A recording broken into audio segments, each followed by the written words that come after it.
ಯಾವಾಗ ಫೋನ್ ಮಾಡ್ಲಿ ಸೋನಾ, ಯಾರಿಗೂ ಮಾಡಲ್ಲ ಅವನು.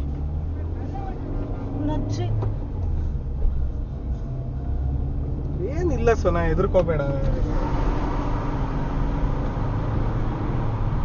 ಇದೇನಾ ಬುಚ್ಚಿ? ಇದು ಆಗಲ್ಲ ರಜಾ, ಬಟ್ ಇರ್ಲಿ, ಜಸ್ಟ್ ಇನ್ ಕೇಸ್ ಇರ್ಲಿ ಇದು. I call to other places. ಅವ್ನ್ ಬಂದ, ಬಂದ್ಬಿಟ್ಟು ನಿನ್ ಕಿಟಕಿ ಹತ್ರ ಬಂದ. ನಂಗೆ ಗೊತ್ತಾಯ್ತು, ಅವ್ನು ನಿಲ್ದ ತಕ್ಷಣ ಗೊತ್ತಾಯ್ತು ಅವನೇ ಅಂತ. ನಾನು ಅವ್ನ ಪ್ಲೈವುಡ್ ಅಂಗಡಿಗೆ ಫೋನ್ ಮಾಡ್ತಾ ಇದ್ದೆ. ಬಂದ, ಡ್ರೈವರ್ ಎಲ್ಲಿ ಅಂತ ಕೇಳಿದ್ರೆ ನಾನು ಏನು ರೆಸ್ಪಾಂಡೇ ಮಾಡ್ಲಿಲ್ಲ. ನೋಡ್ಬಿಟ್ಟು ಹೋಗ್ತಾನೆ.